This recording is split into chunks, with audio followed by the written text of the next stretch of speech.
And when we started, I told some partners, I said, I started with this one in 2005. And up until very recently, maybe the last 5 years, it wasn't possible that as a new initiative, you get that type of funding for 3 years. You have to have proved your work. Don't in the room. You have to prove, you have to document, you have to have done so much.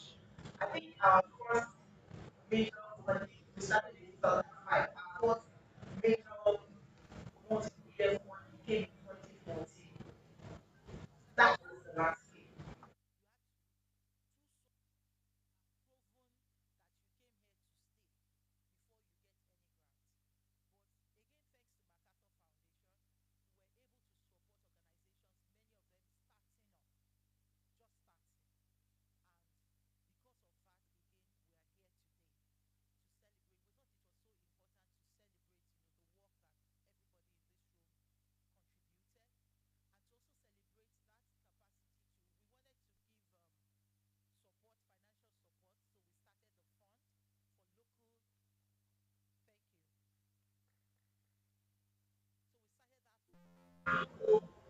And collaborative journalism. But we had to do more.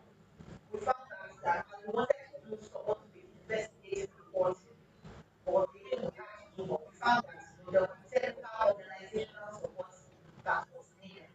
Organizations, we needed to have the structures in place and for accounting. We needed to have the structures in place, for programming. We needed to have the structure in place to write proposals. And I know that some of you, first year, have to be lost. Like, give us this one day, what is this about? But we are sure that we have made you stronger, or you are now stronger because you have not left you. You are now stronger, and you are able to better appreciate and contribute to that ecosystem because you know how to. You understand your proposal writing, you understand your monitoring and evaluation, you understand that you need a team, you understand that finances, if you're asking politicians to be accountable, we must of necessity be accountable, and you're seeing the benefits of perhaps you're speaking to other funders and they're asking you questions and you are able to answer them because you have documentation. You have documents to show for the work that you do. So we're still going to do, we're going to run a small documentary, but I just wanted to go through what we all did together with you. So a fund, a $3.1 million fund for local and collaborative program for local and collaborative, you know, journalism, giving to 26 media organizations and media support organizations to strengthen accountability at a sub-national level. Together, we were able to reach more than 30 million people. I think that deserves a round. Within the immediate beneficiary circle, together we're able to train 3,790 journalists in 3 years. In addition to that, together we were able to train 1,105 student journalists in investigative and local governance and also in accountability issues. We're able to publish 844 community-focused accountability stories. We also elicited more than 50 responses from governments and institutions after the coverage. We know, some of the stories were really landmark stories and world-winning stories that the whole nation felt. And it was interesting. I was having a conversation with somebody, and the person said, "Oh, I don't really know the monetary aspect." And I said, "Okay, we are a convening organization. I always say that our work is the work of salt in food. We are tasted, but we might not be seen, and that's fine. We're comfortable with that life. Then I said to him, I said, "But do you know the story about certificates and the Benin schools, Benin Republic schools, university schools?" So he said, "Oh yes, yes, yes, I know that." I said, "Well, we supported that." Then I said, And I said, "Oh, do you know about the issue with the baby factory where they were selling baby?" He said, "Oh yes, that big story by FI." I said, "Yes, we supported that." So I was able to reel out. I said, "Oh, I see. So you guys, so that is for us. That is our joy. Our joy is that if the media ecosystem, the news media ecosystem in Nigeria is thriving, and if we are holding powers accountable, whether they're in private sector, in government, wherever they are, together, if we're making that difference, Can you guys hear then me? we feel relevant, No, if you can hear me. and we feel like our purpose is Alive. achieved. If all of Lọ your pa kó loud o, kó organizations, fix ẹ̀ dáadáa. after your last tranche Kó of fix funding, kíní ẹ̀ padà. are Fix still ẹ̀ dáadáa here, kó lọ bá. and you're able to work, and Kọ̀wé, you're able kọ̀wé, to if you look can hear and me, say, let me hear you. "Oh, how that is where Kọ̀wé, we live, that is Yewa, oh, that is how we, that is Delta Fight, kọ̀wé, oh, why Delta not play Fight is now? really Show doing your this," face, I then beg. we are happy, because that is why Kọ̀wé. we are here. We're here to enable that ecosystem of accountability. And if there is anything at all that we feel like we have achieved, it is that over the years, and WSID is 20 this year. Thank you. Alive, can you hear Is me that now? over the years Alive. we can say that we have Can you hear me? normalized accountability. We've normalized Nigerians asking Alive, you dey hear me? questions, and people saying, "But Kọ̀wé, why where is you dey? You that dey hear me? different? Or Kọ̀wé. why can't we do it this way?" And in a digital age, that has even become more amplified, and it is all because of the great work that you all are doing. So we will speak to what the future holds. We have done it in many meetings together already, but all to say that for us at WSID, we hardly have programs that shut down, because we don't design our programs just because money came. We design our programs because there's a need in the country, there's a need in our society, and we want to fit our need. And because of that, after the funding cycle, we sustain the program. We sustain it with the community. We sustain it with a network of people who continue to do the work. And we deliberately continue to do the things that are important to us. So you all are a start, the foundation for a network that we are certain is going to become bigger and bigger. And circle, thank you, and a circle of ripples of changes in the country in terms of Lọ bá covering Alive. local Sọ pé journalism. business tó mú wá church Thankfully, kó fún fún ẹ. um, Center for Journalism Innovation and Development a few months ago also announced, a fund that they will be doing for local journalism. So if we started a fund, 3 years plus ago, there's another organization now saying, "Oh, we are going to also have a fund." For us, that is the purpose of the Wale Soyinka Center. When we started the Wale Soyinka Center for Investigative Journalism, people asked us, "Why investigative reporting? Why don't you just do Where the something office? general? Just do media generally?" We said it's investigative reporting. And we had to stay there and continue that work. I think the next organization that was registered focused on investigative So reporting. now, We started in 2005. The next organization came in 2012. But now, if you look at that landscape, we have more than 6 organizations who are focused on investigative journalism. I'm saying this because all of the work that you do, if you stay the course, you are going to build an ecosystem. You're going to build something larger than yourself. You're going to build something larger than what you and your organization and perhaps personally that you can achieve. But it will take staying the course. It will take staying whether there is funding or not. We can It hear will your take conversation showing up on the live stream. We whether can hear your conversation on the live stream. there is you can hear what? support Your from conversation others on the or live not. stream. And Put if we conversation keep there. doing that, all of us, I Your own pray conversation and I on the live believe Okay. stream. very strongly beyond Mine? prayers Yeah, there's that so in many our people. lifetime, yes, Oh, we have to okay, go okay. beyond prayers I'll in fix it. Nigeria. In our lifetime, we're going to see a country where the most vulnerable, like I always say, Example. the most vulnerable become more comfortable. So thank you very much for being here, and I hope that we all have a great day.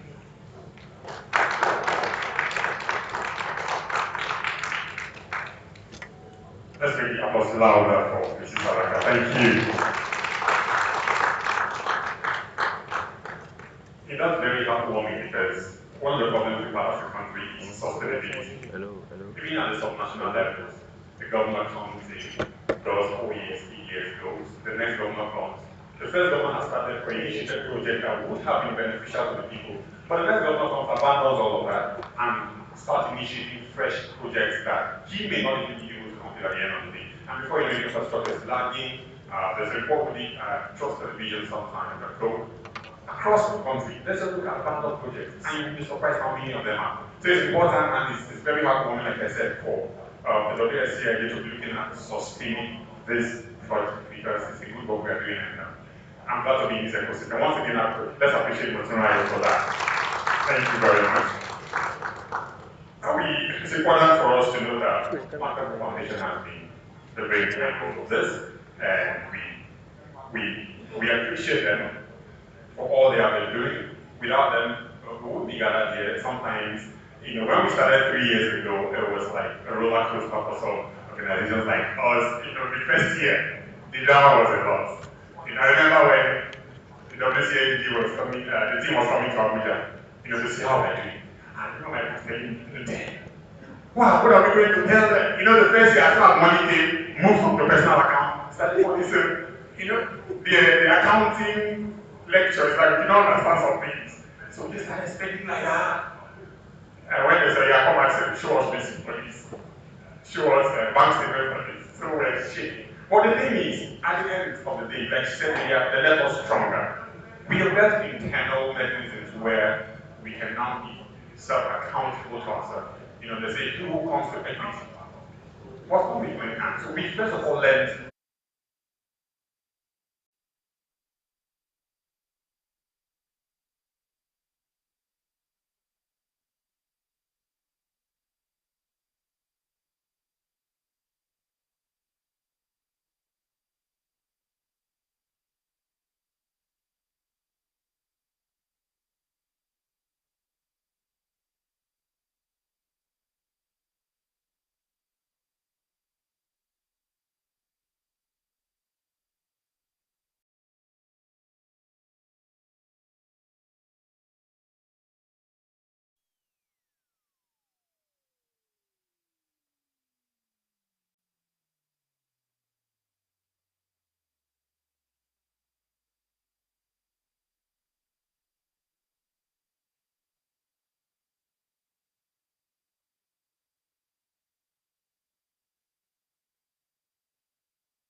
how many female journalists did you train? Also, persons living with disability, we've been able to train more, also because it is a reporting line. So gender, social and social inclusion issues, Jesse has been on the forefront. Apart from the training, we have been able to gain more attention of governors and governance generally at that level.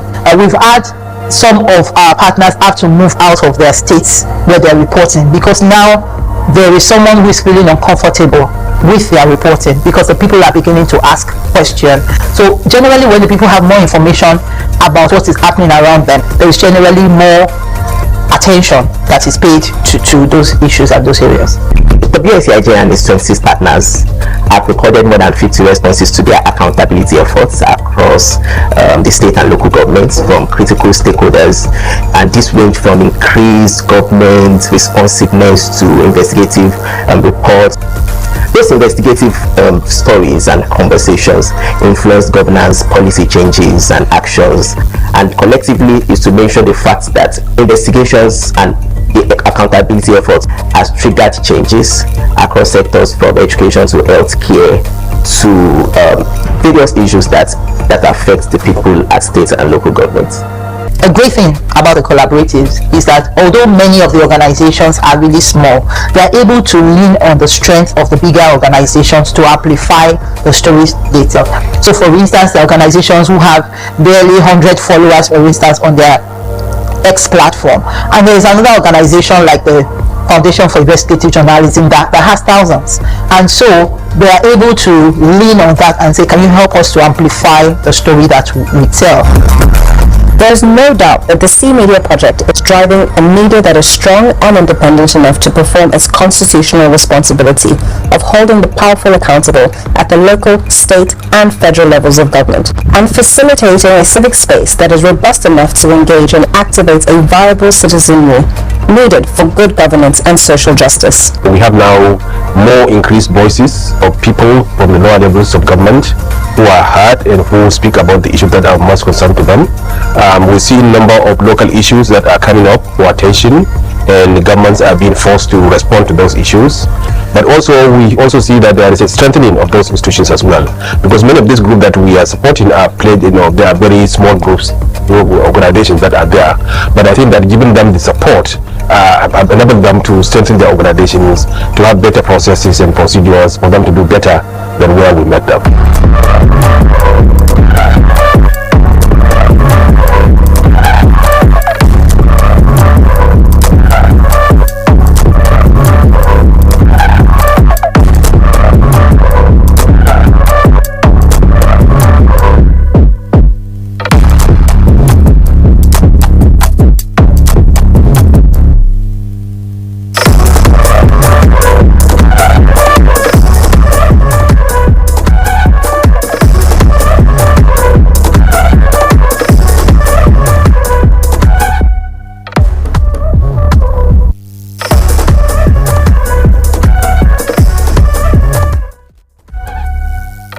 The ecosystem that supports accountability is beyond the media. It's those who do behavioral change. It's those who go to communities. It's those who do advocacy work. MacArthur Foundation supports us intentionally, and we have been able to do this work sustainably. We hope that as the On Nigeria program goes to an end 2024, that other donors are also more intentional about the way that they fund media and they fund subnational media.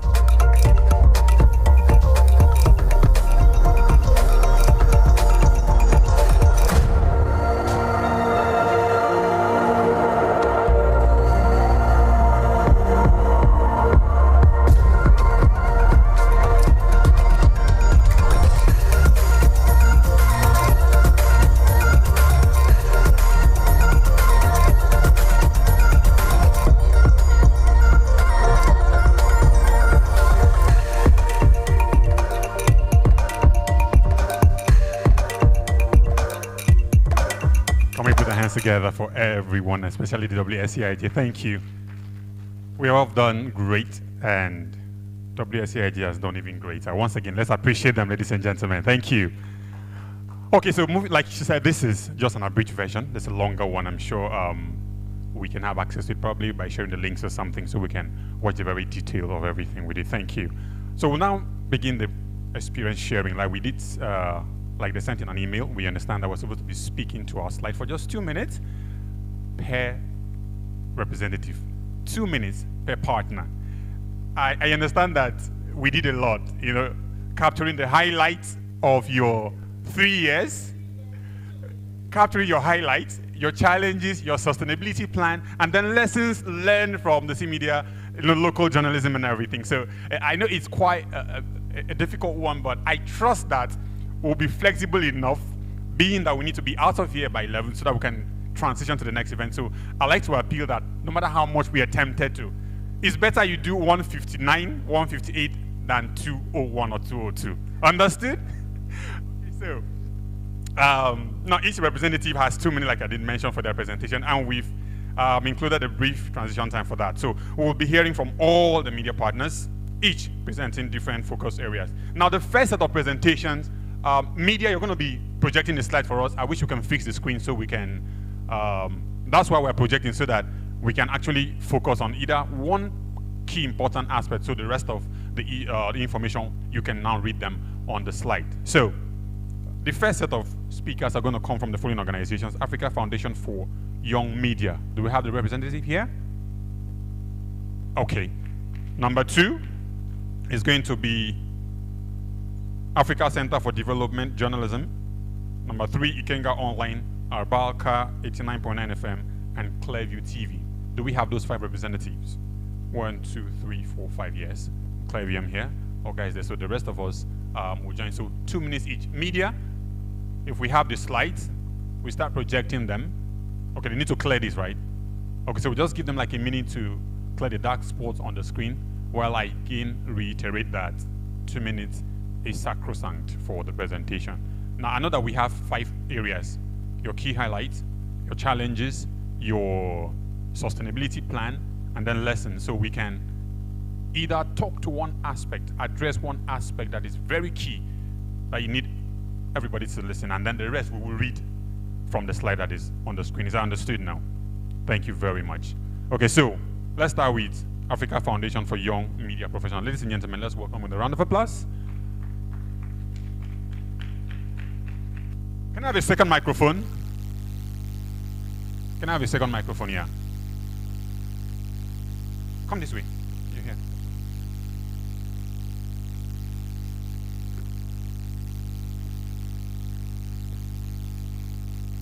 All right, my name is Inka.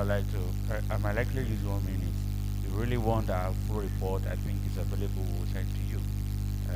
We are so magnanimous to give it out. All right. Our project is tied to next.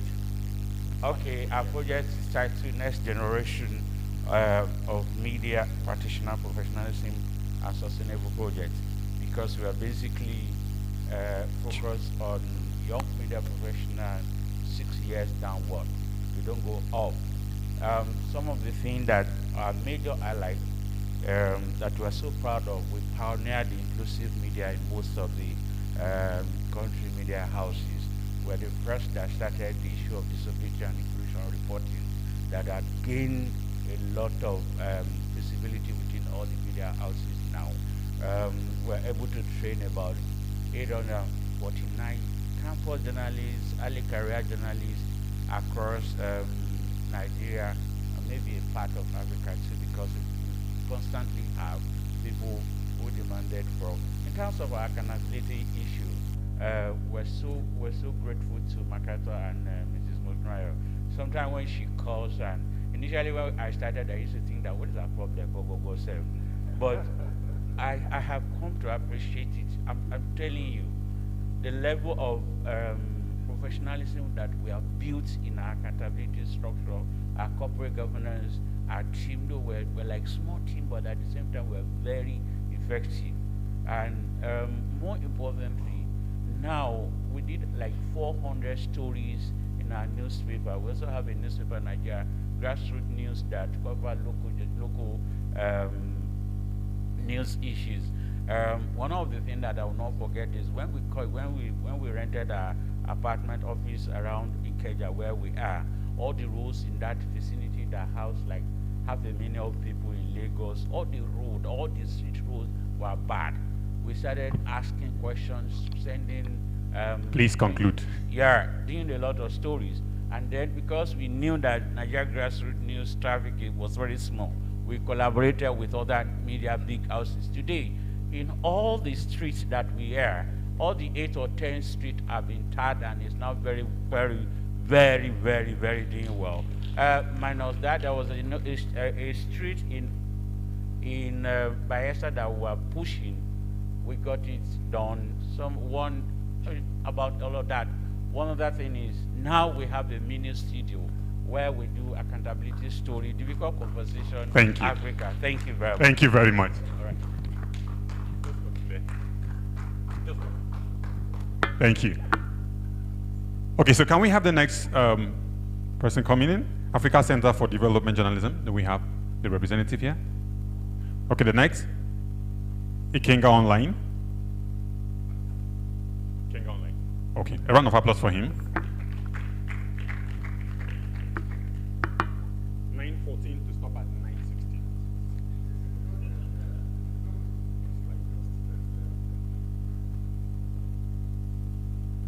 Okay, so his slide had not been received, so he'll just be speaking directly to us. Go ahead, your time starts now. All right, good morning, everyone. Good morning to our own professor in practice. I'm representing Ikenga Online. Okay, permit me, please. My coming to this program came more of like an accident because it was we had a kind of a communication glitch. So that was it.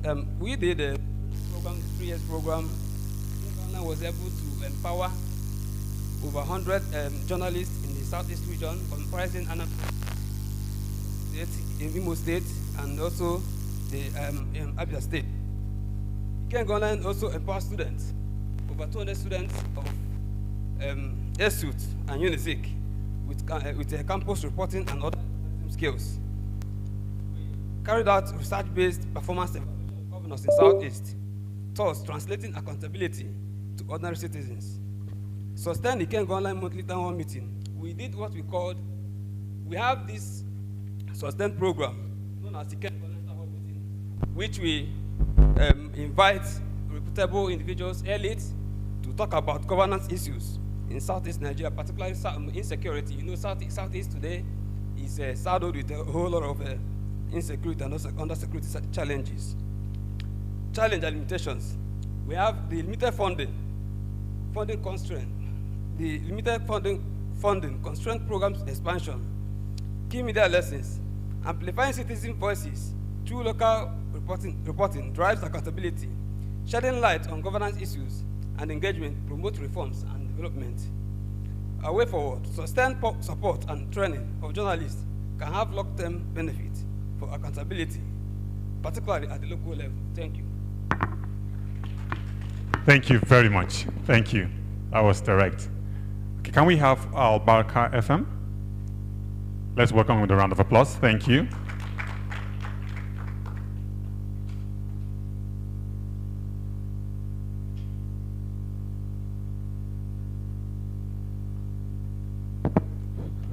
(9:17 to 9:19). Good morning. My name is Rashid Adigo. I'm representing Albarka at 9.9 FM in Kwara State. Our program, we did enhancing media action and good governance and accountability. And our key achievement was community voices. We did community voices. We trained journalists, 153 journalists. We did stories on good governance, and we were able to get 2 notable achievements which the state government, which called the attention of the state government. One was certificate racketeering we did a story on certificate racketeering, which the state government had to tell all government hospitals to stop medical reports. It has to go through the CMD before it is being signed. So we did another story on the fire service, and the state government supported the fire service of the state by giving them trucks to improve their challenges. One of the challenges we had was insecurity. implementation gap in the FOI bill. We were unable to get response from ministries on our report and all that. So those are the stuff that we have done. Thank you. Thank you very much. A round of applause for him. Okay, next is Clearview. Let me quickly make presentations for Clearview. If you have the Clearview slide, I've given you 1 minute to read through the Clearview slide. And then I would just like to speak to the CMEDIA, the theme for the event, CMEDIA lessons on local journalism and collaboration for accountability. We had our challenges. We trained over 60 journalists. We held stakeholders meetings. We did so many things. We have our sustainability plans, challenges, but let me just address the theme for today. From what we did, the lessons we learned is that local voices build trust. Now, when you speak with local voices, your journalism begins to build trust because you're reporting directly from the people.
time.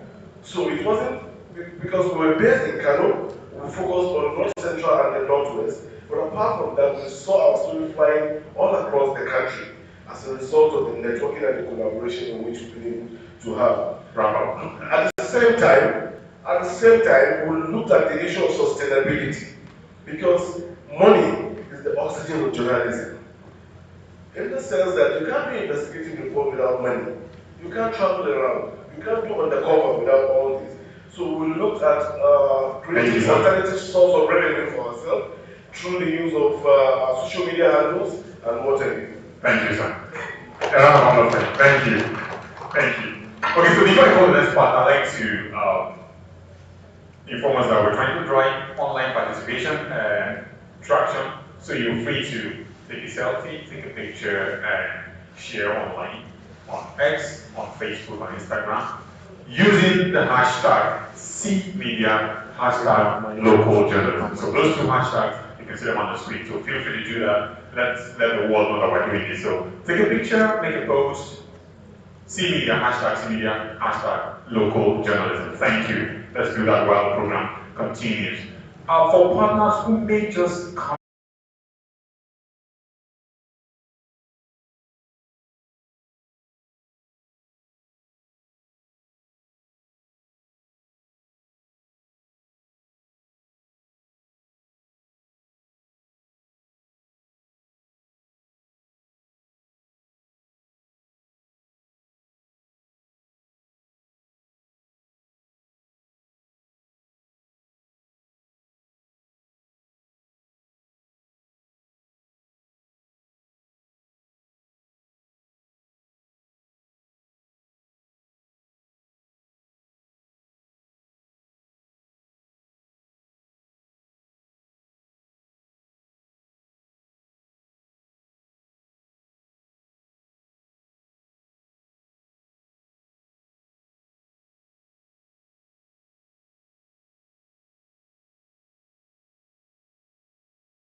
voices and collective advocacy which are set to drive visibility, inclusion for equal governance. So our key achievements are we trained over 60 journalists on gender accountability and 40 investigative cases were reported. And then we carried serial policy action where we went to the Federal Ministry of Justice and we created the database for gender empowerment. And also the Abuja Area Council office agreed to create the Office of Persons for Disability. And then we had challenges and lessons learned. The challenges were bureaucratic delays and we had and security concerns. The insight we had was investigative journalism is resource intensive but informative for accountability. The sustainability plan we had was institutionalizing community membership as a self-sustainable network. And we also create sustaining story from him. It's a digital platform where women can share stories and advocate. And then we have a strengthening partnership with other civil society organizations. And we also leverage on free media allies on diversifying all sources for long-term advocacy. Thank you. Okay, move to the next presentation. Pure Nigeria, Media Agenda, National Police. Let's start with Pure Nigeria. Pure Nigeria. A round of applause.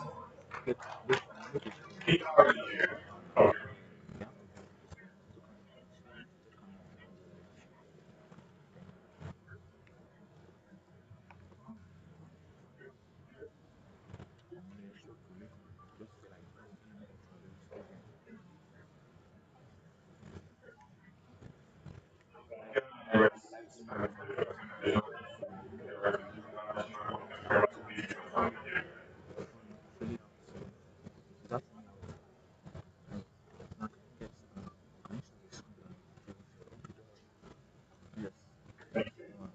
Good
morning, ladies and gentlemen.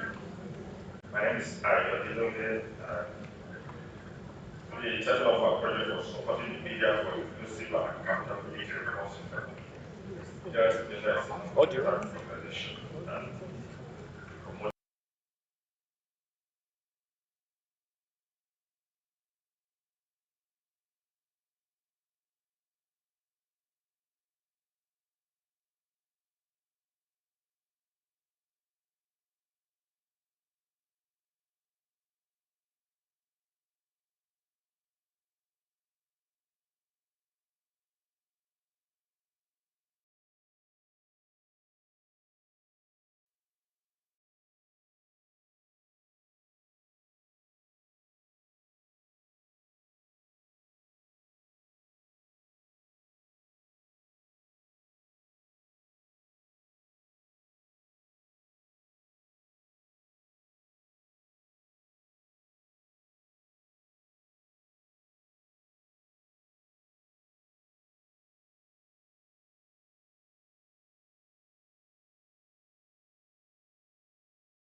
double up now. So The report that won the award is done with the inquest for cheap energy, poisons, delivery rivers. Our work was built on a powerful tool of local voices and grassroots reporting. Beyond that, we strengthened our institutional and editorial capacities through annual trainings and over 50 reports.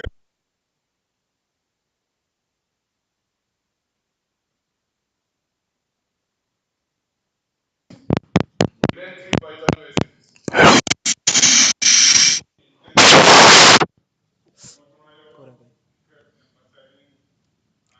For most of us who are partners,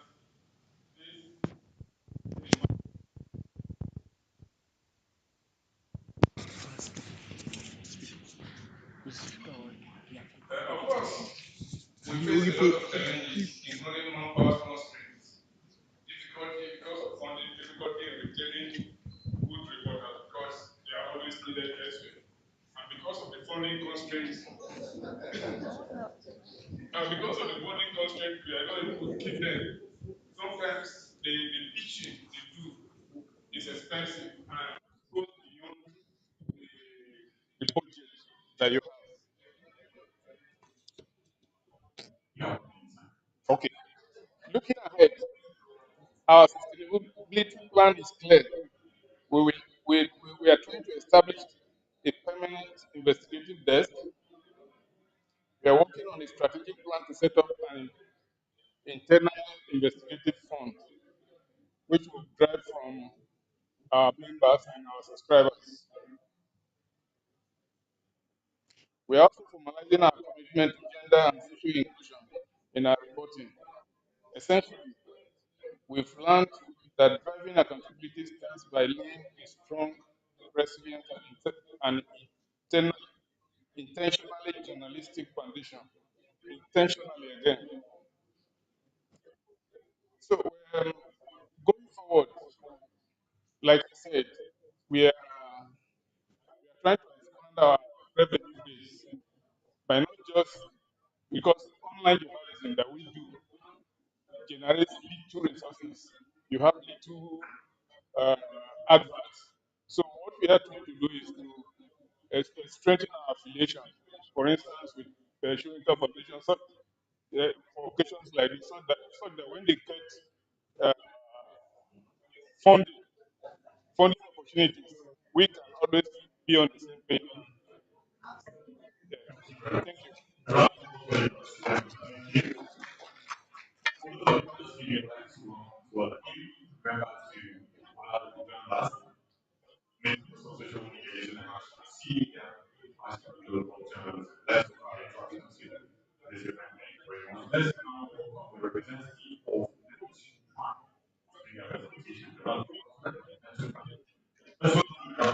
you.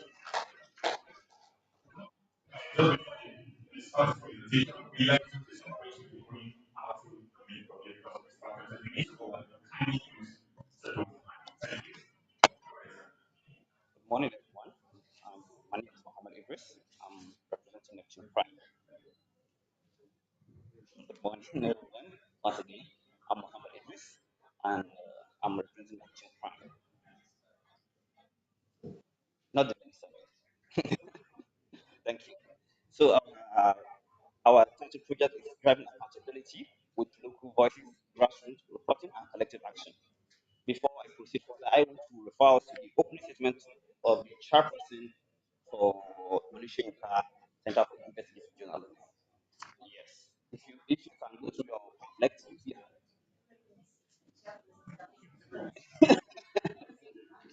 if you go through the very first part of her opening remark, you can find out that she made mention of the fact that most stories that change life are in the grassroots areas, and these stories are stories of hardship and resilience.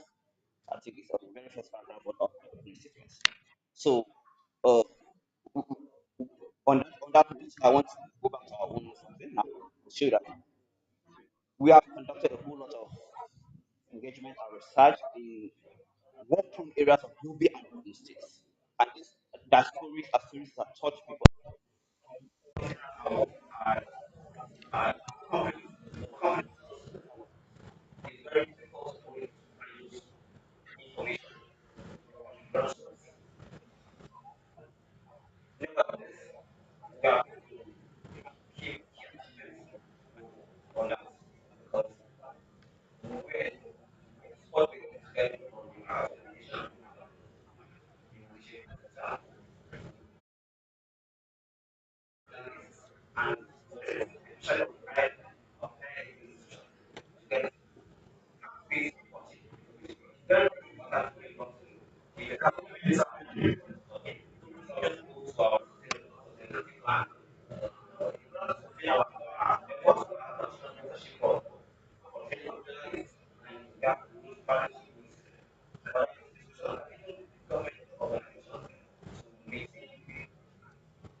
Part of the Center, we did a project titled Grassroots.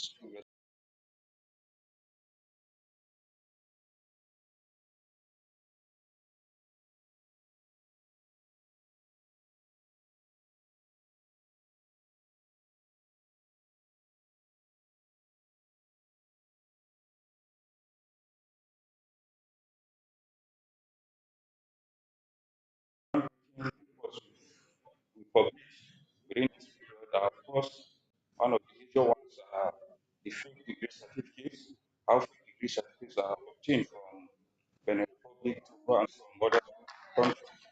So there are also reports on purchase of 250 million SCD by acting DG then of NCA, and it's one currently, yeah, without a budgetary provision, when he has no profits wanted to purchase that vehicle, and there was no budgetary provision. So that report made it to halt the process. Then there's a recent one which we did, of course, has to do with Nigerian Metallurgical Development Center in Jos to expose the roots and leadership failures in that organization. And currently, the DG, the General of the agency, is under the probe of ICPC. And the report we did on to know stories, of course, everybody is aware of the impact and the sweeping reforms that were introduced by the Nigerian government, which includes the validation of about 22,000 certificates. The Nigerian Immigration had to sanction some of their staff who were found culpable, and a whole so even the NYC, for you to enroll on the NYC, they've strengthened the system. So there are a lot of reforms that report triggered. So, and of course, we are proud of our collaboration with Wallisian Card for us to be able to achieve that. And even the ICPC were able to make recoveries from some of the agencies that are engaged in this illicit act. Some of them are under probe, and ICPC was able to recover, I think, about 10 million so far. So to us, as a part of Forma, we are proud of what we have achieved. Also, within the institution, we've also strengthened our digital and media unit. We've set up a mini studio where we intend to, have more visibility in the digital space. So so again, what we understand, one of the lessons we learned is that the collaboration really matters, because our report was able to get reaction from the government, because of the support we got from other stations like TVC, Mr. Kennedy is here, channels, everybody. I was guest on almost all the TV stations to appear to share how the investigation was conducted, and so that support made the government to like, okay, we just need to act. There's no, we don't need to just sit back and allow this thing to continue to kill our education system. Thank you very much.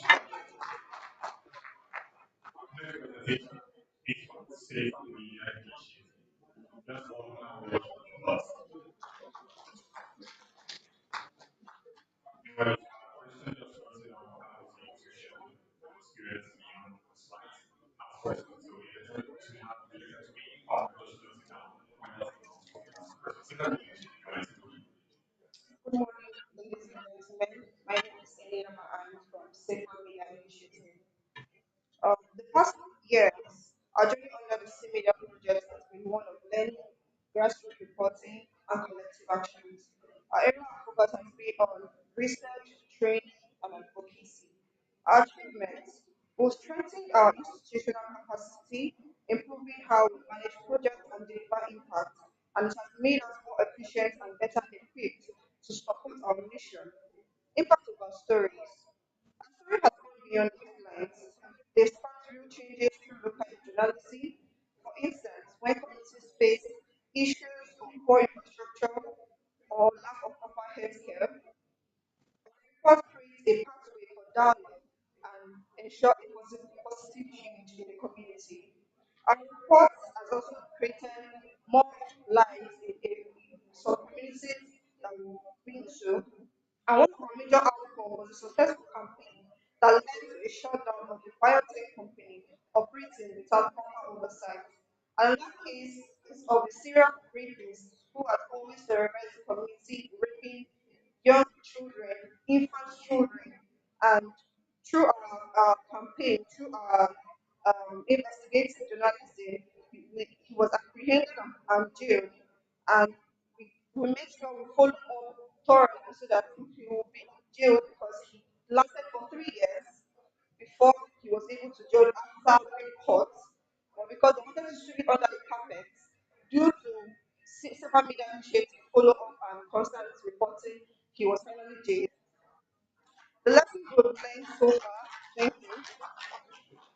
We've learned that collaboration is key. Yes, he was jailed. So, lessons we've learned. We've learned that collaboration is key, that when journalists, institutions, and community work together, accountability becomes stronger and more sustainable.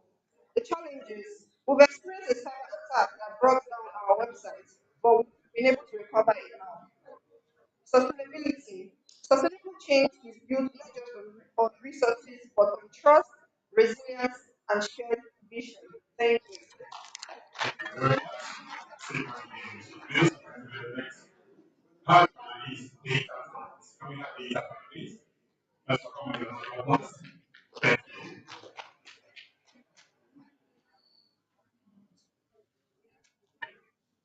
Thank you very much.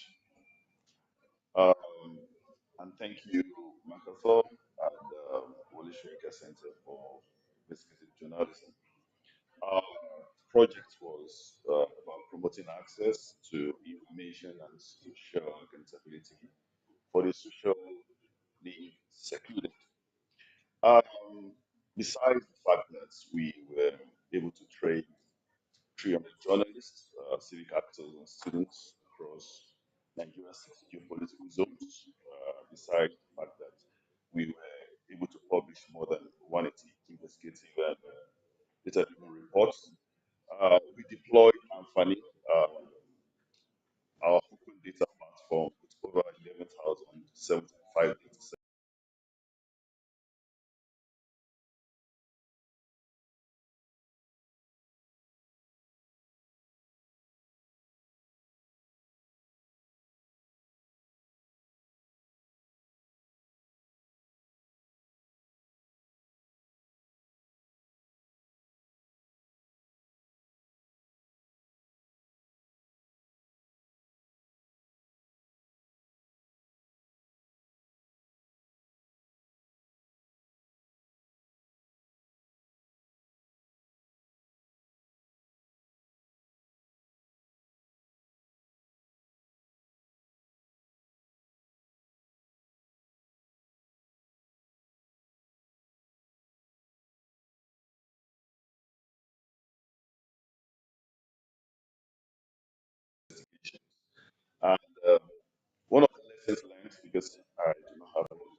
we are reporting certificate cases, like unified reporting on corruption in government.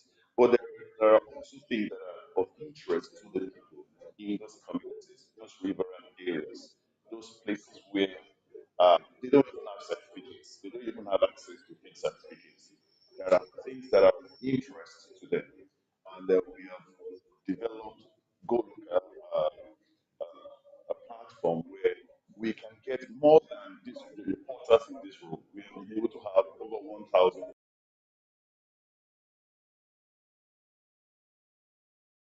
Been able to, validate those reports, pictures,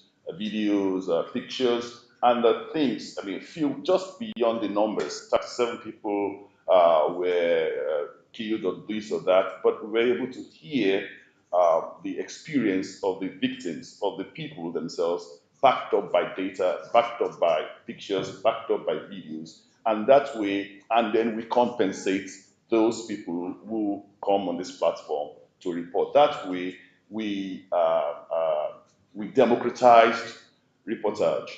It's not just an elite affair of just highly trained reporters and newsrooms alone, but the people themselves are able to report on their own issues and get some money for being people reporting. Thank you. Thank you very much. So we're proceeding to the last set of partners now. We'll be hearing from WikiTime, Exchange, your and Stadium Time, as well as Campus Space. So let's start with WikiTime in this last set. WikiTime, please welcome to the round of us. Thank you.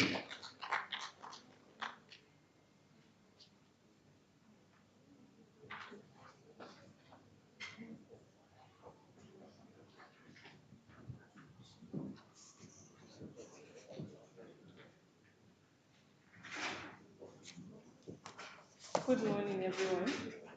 My name is Hafsa Mohammed Ibrahim. I'm the Northeast Bureau Chief as well as the head of broadcast at WikiTimes. And I'm excited to stand here before you to share a snapshot of our journey so far at WikiTimes through the news desert, empowering local independent news outlets to hold power to account. Our goal was simple. It was simply to strengthen local independent news outlet, as well as ensure that hard-to-reach communities are not left out in the national conversation. Since the project began, we were able to produce 50 investigative reports, 14 of which have made real impact. For instance, after one of our reports, workers at a construction site in Bauchi were able to receive a refund of their withheld salaries. An abandoned healthcare project was also completed, and of recent, after consistent reports on security votes in Bauchi State, the ICPC began a probe into it. Beyond that, we've also launched a data-driven report, which we call the Wikidata, where we capture budgets and public projects. We've also launched a bilingual newsletter in both Hausa and English in order to extend our outreach. And of course, we have challenges. We faced a lot of challenges, including harassments, arrests, and threats. But most pressing is limited resources. But over time, we've learned that collaboration is everything. And working with local and international partners have helped us build trust and push for real reform. To stay sustainable, we've adopted a NAMIB-based model. NAMIB stands for Nigerian Media Innovation Program. And we've introduced ethical advertisement packages for small businesses, and we continue to train young journalists and campus reporters. Also, we've become the first newsroom in Nigeria to join Reporters Shield. Reporters Shield is an organization that provides legal backing for journalists facing lawsuits. In the end, our journey shows that independent local journalism can be powerful, innovative, and sustainable when we work together and stay committed to accountability. Lastly, I would like to express our profound gratitude and appreciation on behalf of Wikitimes to the entire team at the CMEDIA and WSCIJ, especially our CEO and Executive Director. Thank you very much, ma'am. Thank you very much. Thank you. Can we have Exchange Hammer Media next? Thank you.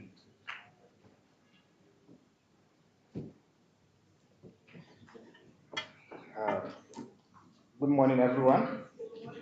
My name is Amina Damnagani from Exchange Hammer Media.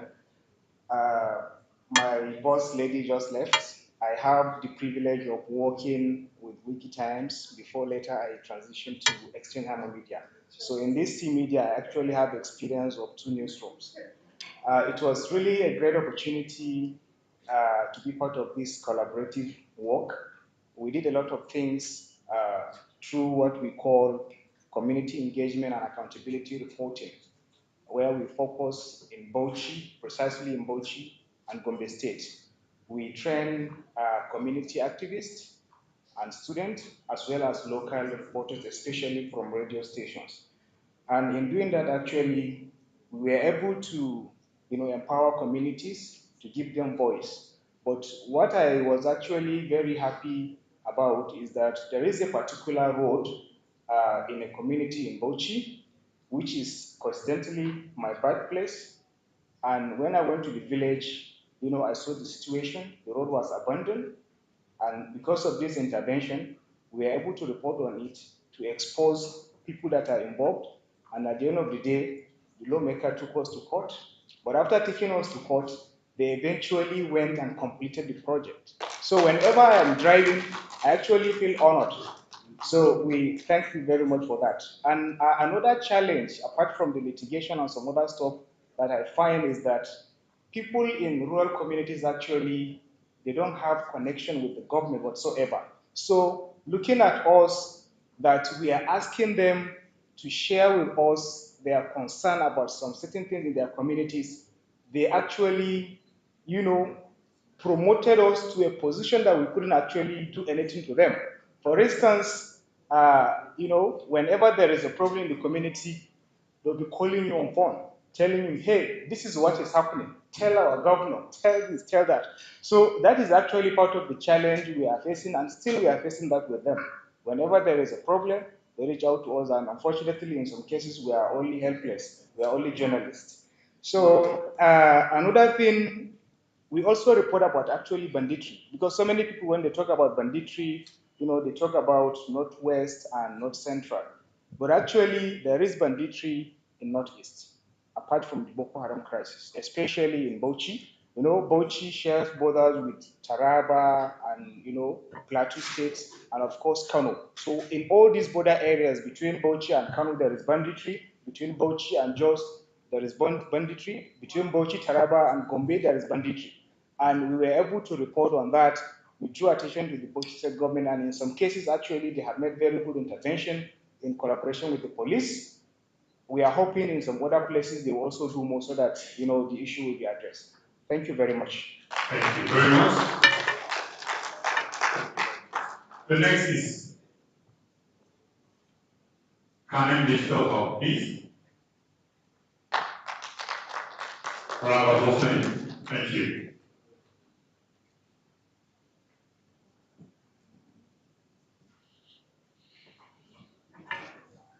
Our great CEO, also my special greetings to my another mentor, Dr. Tundi Akadi. Good morning, all. I am Comrade Zana Ibrahim Mustafa, representing Canon Press. In fact, I am the founder and the CEO of Canon Press Digital Hub. And our focus is historical sites, monuments, artifacts within the lectured region of Borno and Yobe states. It is obvious, you are all known, Borno and Yobe states are very volatile area.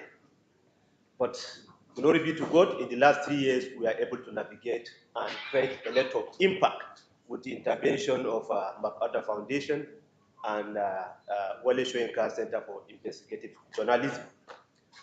So there are two very important monuments which has global. The Funa Canoe is a watercraft that has existed for 8,500 years, but it is lying fallow in Damatru. It has been neglected. So what's happened in the last 3 years, because of the sustained media campaign, there is one institute in London. They visited in Kuru, Jos, Nips. They were also visited. For the first time, also, the sitting governor made a private visit. That is Mai Malabuni. So the monument now is getting attention and receiving attention. I believe in due course it will going to give, they are going to receive deserved attention and transformation that we want where the place like Wale Soyinka Center Investigative Journalism to get a very good strategic importance. Also, there's another first monument in the whole of Northeast. That is, we call it Rabi Fort Dikwa.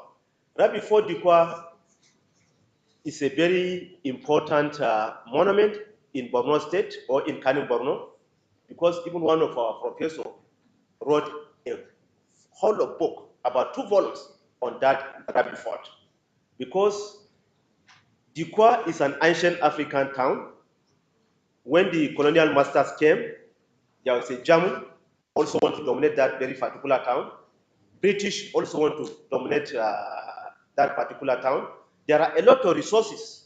Actually, according to some historians, they looted over 4,000 artifacts. Over 4,000 artifacts of great value, of high values. So in the last 3 years, we want to focus in Nigeria, not only to defend on oil, we need to also shift ground to also explore another areas, virgin areas, like in terms of tourism. Where we are, just like Dubai, people can visit because we have a lot of artifacts, we have a lot of historical sites that people can visit to see a lot of things, like the snake in Machina, one of the local government in Yobe State. So in the last 3 years, we are able to create a lot of impact at the grassroots, and I think Kano Press is the only online news in the Northeast that dish out reports in 5 international languages: French, English, Arabic, Kanuri, and Hausa. Thank you very much. Thank you very much. Thank you. Thank you. Let's go to your express now. Your express, I want to welcome the representative of the round of applause. Thank you very much. Thank you.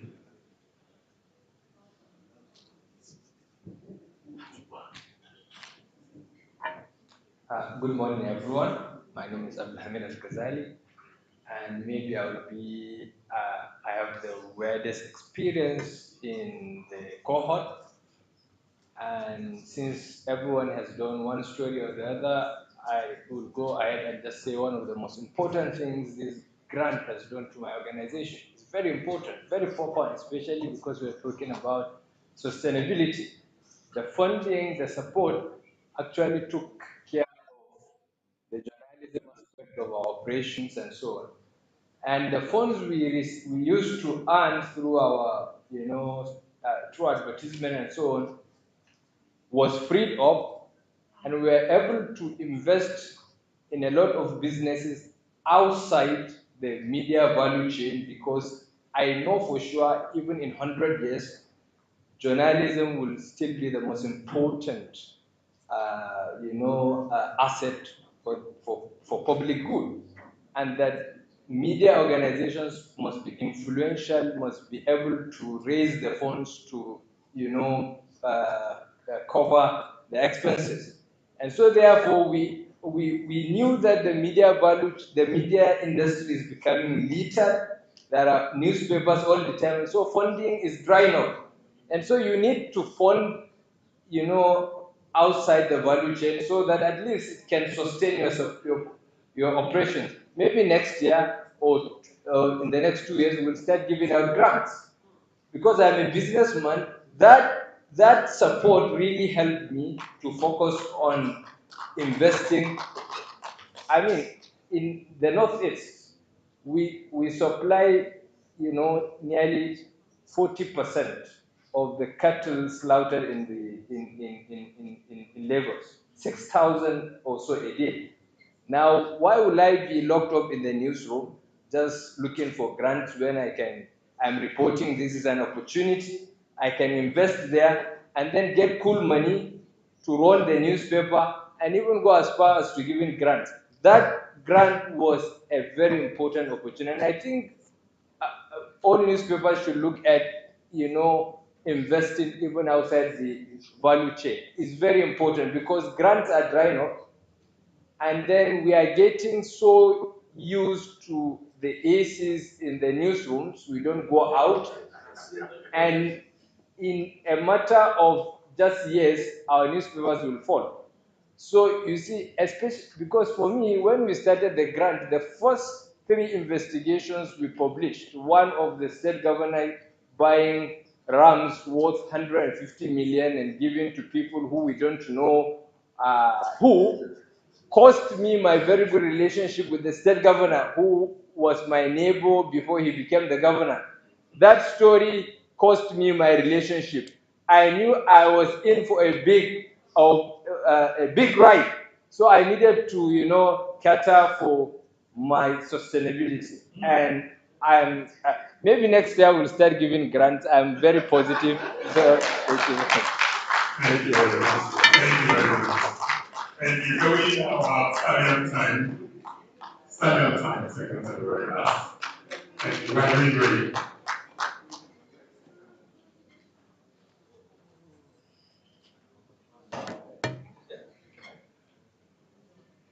Isiaku Ahmed is my name. Dr. Isiaku Ahmed is my name. I bring you greetings from Stallion Times. So our project title is Get Involved, Dialogue and Improve. We've done quite a lot.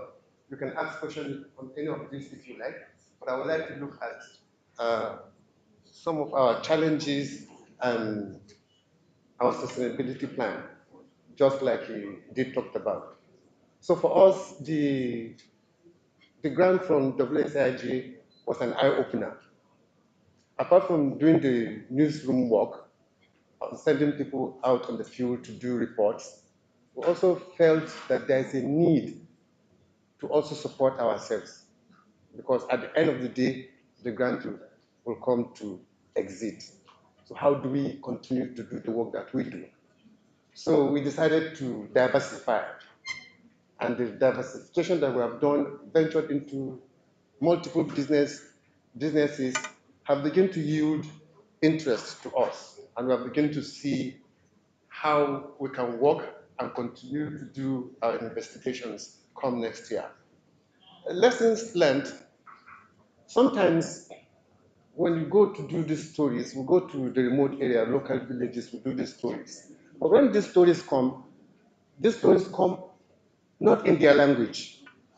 They give us this data, this information. And when we do these reports, especially for us that have 2 states that we're working on, in Kano, we write our stories in English. And the locals don't understand English that much. In Kogi, we do our stories, there are multiple languages there too. So they don't get to understand, or the message don't get to reach to the bottom. So we felt there's a need now in our stories to use multiple language in reporting and publishing our stories to reach a wider impact. Thank you. Thank you very much. And the last presentation is for 84. And I am also representing 84. I do not clap for me because I'm doing it.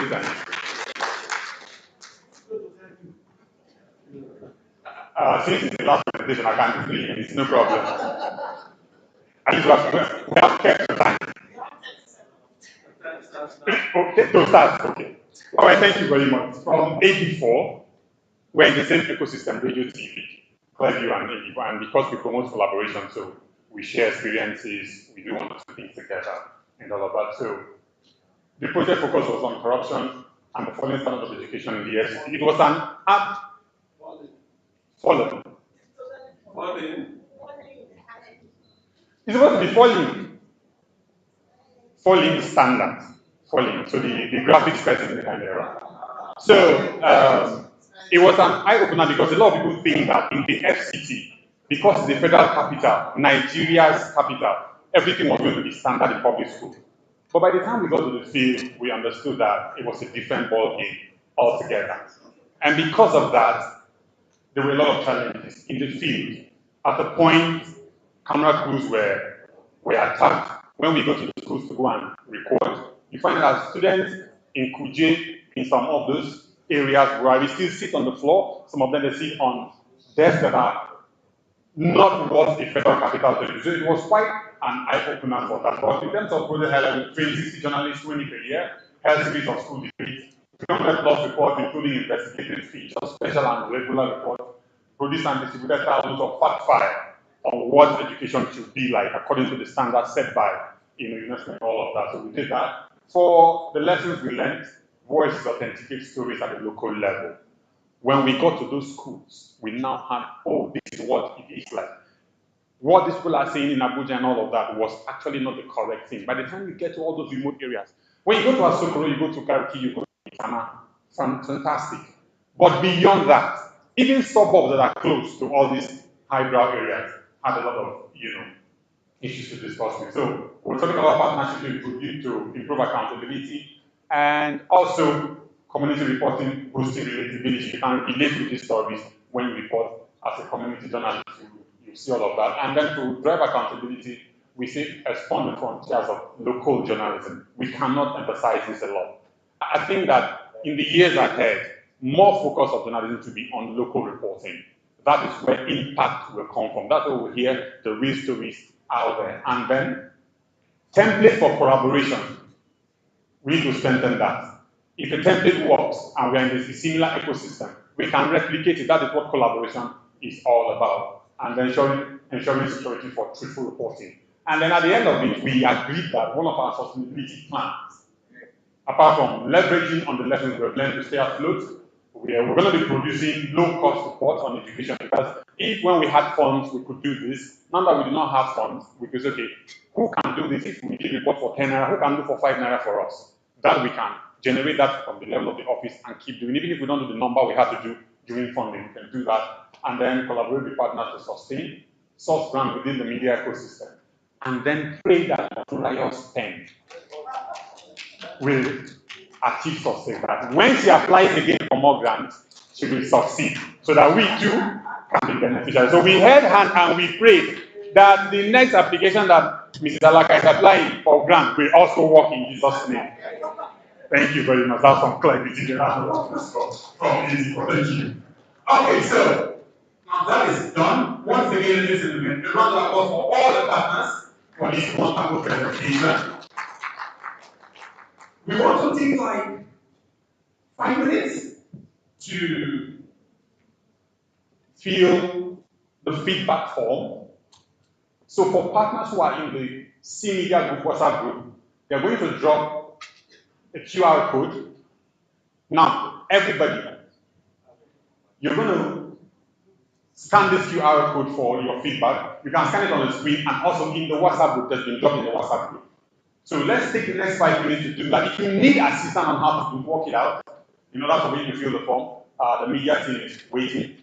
They can assist you. The WSCID team can assist you with that. So scan this code, all CMEDIA partners. On the WhatsApp group, the code has been dropped and it's also on the screen. This will help us to fill the feedback form. It will help us in organizing better conferences ahead. Okay, so everybody here, apart from CMEDIA partners, you know you're here, please scan that code and fill the form for feedback. So we're going to take at least 5 minutes to get that done. Because it's important, if we can extend it by 2 more minutes, it's fine.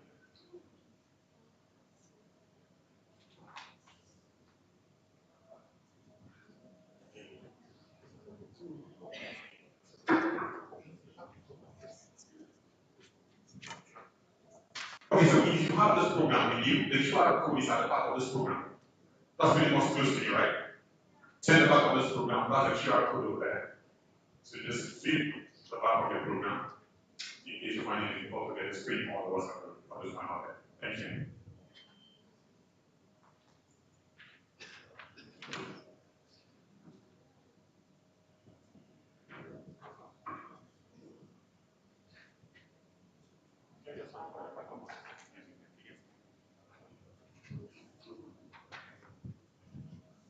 Some guys, you have a little soft music that help us to take this 5 minutes while we do this. So we don't have this side. Thank you very much.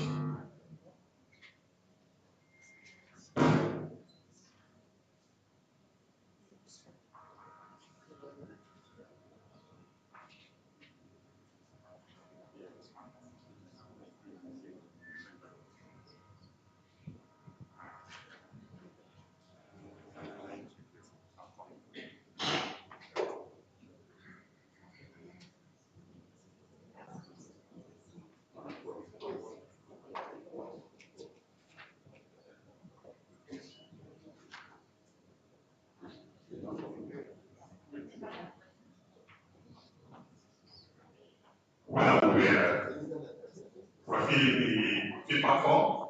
The technical advisor to the CMEDIA. We just walked in. We just want to appreciate her and welcome her and seize the opportunity to invite her to make very few comments. Professor Abigail, ladies and gentlemen, an icon in this business. Please put your hands together for her, our technical advisor on the CMEDIA project, as she steps forward to just encourage us with very few words. The more you clap, the more inspiring she will speak. Thank you very much, Professor Abigail.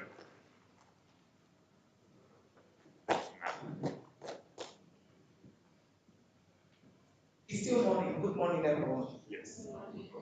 I've been commandeered by Madam Intentional to step up and say something. I've been here, I've been listening to all the presentations, and I'm quite enthused. To be very honest, I'm glad to be here. And there's something about projects. Whenever you do a project and they are impactful, it's very rewarding. It's more rewarding than any other thing because what is development? Development is for impact. And I'd like us to particularly appreciate the WSCIJ led by Mrs. Muturai Alaka. Please give her a round of applause. When she came up with this project and invited me to be a part of the project, I just wondered how she thought about it. What I had experienced in the development sector, particularly with local NGOs, is that they work in silos. But for me, this is a very remarkable project because it's a project that put people together across the country. Please give it another round of applause to the center. She didn't just stop at virtual. She took us out. She dragged everybody out. I don't just know where she gets the energy. And we visited people across the country. And I'm sure some of you can attest to that. In terms of the impact of the project, I can tell you that I felt it, I experienced it, and I continually talk about it, particularly the one that affects my sector, the one on the Cotonou degrees. It shook everywhere, and it's still shaking till now. I've been here, I've listened to everybody, I've been at the back there. I'm actually running my office from there because I'm the director of the Institute of Continuing Education, where you have over 34 programs domiciled there. Another university just walked in yesterday that they want to understudy what we do and how we do it. And it's a function of that. You can't just wake up now that you want to run programs, even accredited universities. Based on that story, there was a major shakeup. Yes, last year they even came to our university and they had to see all the processes. I'm just telling you the impact of the work that you do. I've heard about those who were raped, those who were giving fake medical reports. And these things are real. In 2017, I'm particularly happy with that on medical reports. You see that, so I'm just opening your eyes to a lot of things that you can do a lot more without huge funds because you have to keep the ball rolling. I was to go for pilgrimage, and I walked into my medical center, and it needed a medical certificate. The doctor looked at me, you want to go on pilgrimage? I said, yes. I said, "Ah, you have my file. Is it not just what you write?" The man said, no, he's not just going to write it, that I'm going to undergo all the tests again. I asked him why. You know, as a journalist, you have that mind to inquire. He told me that many people die when they go on pilgrimage because of a thing like this. So it's not just about the university. Because of this document. So you see people go on pilgrimage, they die. Their health status does not permit that type of thing. So there are lots more you can do on this project. Follow up on different sectors. I'm just pointing your eyes in that direction, not just the education sector. And so for me, I am happy. I'm working tall. It was tough. We had rough weather. Let me use that expression, but we're all landing safely. So congratulations to all of us. Enjoy the rest of the program. Thank you very much, ma'am. Now you understand why she had to say something. We appreciate you. Once again, a round of applause for Professor. Thank you. I'd like to appeal again that we please take the feedback from the seriously. The responses have not been commensurate with the number of people here. I understand that from the back end, the responses have not met the numbers. So please let's do that again. Look, okay, the QR code is here, it's behind the program, and it's on the CMEDIA WhatsApp platform. Please let's take another minute or two to do that. So throughout the program, make sure that you're trying to fill the attendance, try to fill the feedback form. It's very important for us. Thank you. Okay, so while we gradually bring today's event to a close, I'm sure we're in very good time. I'd like to turn our attention to a very important conversation centered on what's next for CMedia. I'm sure that everybody wants to hear that. What's next for CMedia? Sustainability plan and all of that. So we are very, very much eager to hear what is our next plan. So in this session, we'll explore the future of funding for local journalism and, of course, continued collaboration and sustainability. Now, to lead us in this reflection, please join me once again as I bring back Executive Director and CEO of the WSCID, Mrs. Controna, who will be sharing her thoughts on the next phase of this program in the next few minutes. A round of applause for our president. Thank you. The more you clap, the more she's going to say something that we can have it more. Thank you. Thank you very much, and thanks to all our partners. You made you made those 3 years happen. I think all the presenters deserve a round of applause again. Thank you. This is a fund. It was a $5 million fund for local and collaborative journalism covering subnational issues across Nigeria, and direct funding to the partners was 3.1 plus. And for us, that is a lot because it meant that most of the funding went straight to the people who did the grassroots work. And also the other part, consider the BSI did the 27th partner. We also directly, supported newsrooms. Television Continental is represented here. We supported in building investigative journalism across some newsrooms in Nigeria, including Television Continental. And those impacts speak for themselves. And it is important to underscore that local and collaborative journalism, in forums I've attended, I think in the last 5 years, people have asked the question, what is the future of journalism?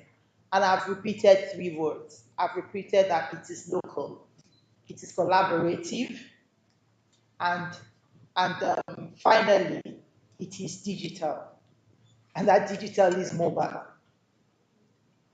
That the future of journalism is local, the future of journalism is collaborative, the future of journalism is digital mobile. So if you're building for journalism, you have to be building around these three key areas because that is the future of journalism. And local would always be important. I started by saying that that is where every news starts. Every news by nature is first and foremost local. You might be hearing it as an international news because you do not belong to the direct community it happened in. But that story is first local. It happened in the community first. And collaboration is critical because the challenges facing journalism and society today and the challenges of the future are not challenges that you are going to be able to fight on your own. You are not going to be able to stay in silos and win. When you look at Slack, for instance, the strategic litigation against public persons, you'll find that Slack is not something that you are able to fight alone because it's not libel. It's not libel. It is bigger than that because it's not necessarily that you did anything that can be termed a libel. That was why you were sued. You were sued for your journalism, and you are sued to frustrate your journalism. And so, if you're a newsroom struggling with 3 member staff or 10 member staff, and you're located in Enugu, and somebody sues you for 10 billion and puts the case in Abuja and tells you that you must appear in court, the very process of getting justice will kill your newsroom because you can barely afford to even pay salaries. Now you have to fly or go by road, endanger your life to go follow up on cases. And the person employs 3 sons. And even the son who tells you that, I can't do this pro bono, you have to at least transport the person to the court. So the future of journalism, that is just an example, the legal handle. The future of journalism is such that you can't stand on your own. You need collaboration. You need to build a network. You need to be part of networks. You need support. If you look at the digital, how do you fight misinformation if you're standing on your own? The people who are churning out misinformation, many of them churn it out for business, for the clicks, just for the clicks, and they are earning millions in dollars to the clicks by somebody forwarding as received on WhatsApp. So they are earning money by how viral they get. So how do you chase that on your own? So again, the future is collaborative. And then the future, of course, is digital. We know for sure that the future is digital. Artificial intelligence, all of the dynamics of the digital platforms, they are shaping how people see news. They are shaping the definition of journalism or the definition of the journalist. The people think anybody who posts content is a journalist. So now it is more difficult to define. And so if something bad is posted, people will still say those journalists. And so the trust system that journalism belongs to is being attacked. You cannot fight that on your own. It goes back to collaboration. So for us, this is an important project, and it's a project that we're going to sustain, and we're going to sustain in many ways. We already talked about the milestones of the project. The next time, the next step for us is that we're going to sustain the network, the collaboration of partners, and we're looking to expand it to more local based organizations. We find that there is not enough support for local journalism in the country. I mentioned earlier that we started the fund for local journalism in 2022 with the support of MacArthur and collaborative journalism.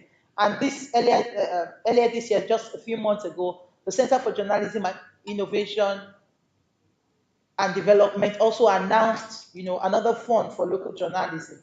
All the funds we can get for local journalism will be helpful. So we do want to sustain the network of partners. We want to add more partners. WSIJ, of course, will continue to serve as a hub and a secretariat for what we're doing. And we are going to create platforms for cross learning. When I go to newsrooms, people always say, when we have just finished the training, then the reporter or the editor or the executive director will say, oh, Mutual, when are you coming back? We need more training. And I always tell them, there's so much resource in your newsroom, you don't need me. There's so much resource sitting, veterans sitting, just going to work and going back home. And there are, younger journalists in that same newsroom. And if the person is not right in your newsroom, around, thanks to, what the digital technology makes possible, you can do Zoom trainings. So we're going to leverage on, the capacity of various partners to train themselves. In our network in CMEDIA, one of the great, data fight helped many of the organizations with, data issues. And that was helpful. Foundation for Investigative Journalism helped many of the organizations with amplification because they are strong on digital. So imagine if we're able to map all of our strengths. Media rights agenda trained on, freedom of freedom of information and other media rights, and they were also able to support in terms of requests to institutions and the rest. So imagine if we're just able to trade all of our strengths. Sometimes our strength is geography. We want to do something in Borno, and there are partners here who already are there. They are able to help you gain access without risking your life, because there are environments you don't just appear in. I recall a couple of years ago, we were doing a project around oil and gas. And God bless his soul, the late Ade Parusi, we were in a meeting where we were doing the strategy for coverage. I was giving a strategy for how he was going to cover, do his photo story in the Niger Delta. And they said, oh, what's your plan? Because we'll do like a plan meeting so that we can assess risk. He said, well, I'll take the plane, I'll board the plane, I'll fly in, I'll go into the community, I'll take my pictures, I'll speak to them, and then, I'll come back. And somebody who was from the Niger Delta said, wow, you are dead. Like, that's your plan? In the Niger Delta, you just appear, start clicking away. Somebody will just pick you up and they will not see you again. And so, right there, we were able to help him, sit down with him, find, a friendly organization in the Niger Delta who he just went to straight. That organization became his shield, took him round, and he took great pictures, and he came back safe. So sometimes just being in a particular part of the country is what you bring to the table, and it's a lot because you can guarantee the safety of people. So we're going to, within the network, map, the things that we have, and we are going to leverage that to train ourselves. And outside, and when we say within the network for Wole Soyinka Center for Investigative Journalism, it's not just the CMedia network. It's a network we have built over the last 20 years in the academia, in the international community, in the non-governmental organization sector, around with partners. Sometimes partners, they might not give you fund. They might give you a senior person who is able to help you strengthen a department in your organization, and that will be much more than funds. So all the things that we can leverage, we will do. We're sustaining this fund for local and collaborative journalism, and we don't have another grant. And yes, thanks for the prayers. We don't have another grant, but with what we have, we're still going to be able to do a little support of direct story support to partners. Somebody already said that, the budget for funding and the budget for when you don't have funding. So think of the budget for when we don't have funding, and we're going to be able to do that. Can you go back to the slide I was on, please? The partnerships and co-funding, we're looking at newsrooms contributions and being able to pull grants together amongst organizations, for instance, who are interested in local journalism. Capacity building, I cannot emphasize it enough, but I've also said there's a lot of resource in the house. Just in this room, I can see faces And I am seeing the resources, the capacity, the accesses that people in this room have. And if we leverage that, we'll do a lot. Visibility, I already spoke to that, and storytelling. And then, to be able to sustain the rush model. Some of you who were at the training will recall the report until something happens model, which many of you have been able to leverage. I had the honor of designing this model about 15 years ago, and it is about sustaining the journalism with follow-up. And think of it as a relay. The journalists run a first leg, writes the story. The advocacy groups, they pick up the baton and they continue. And then you pass that on to government, to make the changes in society happen. And you pass it back to the journalists to keep reporting on that issue. As much as we're investigating what goes wrong in society, when government makes the changes, it's also our duty to report that this community that lacked water, they now have water. It is important that we report that. So the rush model, we're going to integrate it more into the local, and because it is a local and collaborative strategy to ensure that people want results. We've done stories in the Niger Delta before, and journalists that we send there often tell us, not just in Niger Delta, across communities. People ask journalists for money. How many journalists have experienced that? You want to interview them, they say, give me money. People ask journalists for money. And one interesting story I heard, particularly about the Niger Delta when we were doing the project there, was that people will ask for money. And I said, why? And the journalist told me, they said, many journalists like you have been coming here for many years. Many years. Our lives have not changed. The things you are reporting, nothing has happened. So even if my life does not change and they don't take away if it's the spillage or it's the gas flaring, let me know that I ate breakfast. Let me know that I collected 2,000 from somebody and I ate with it.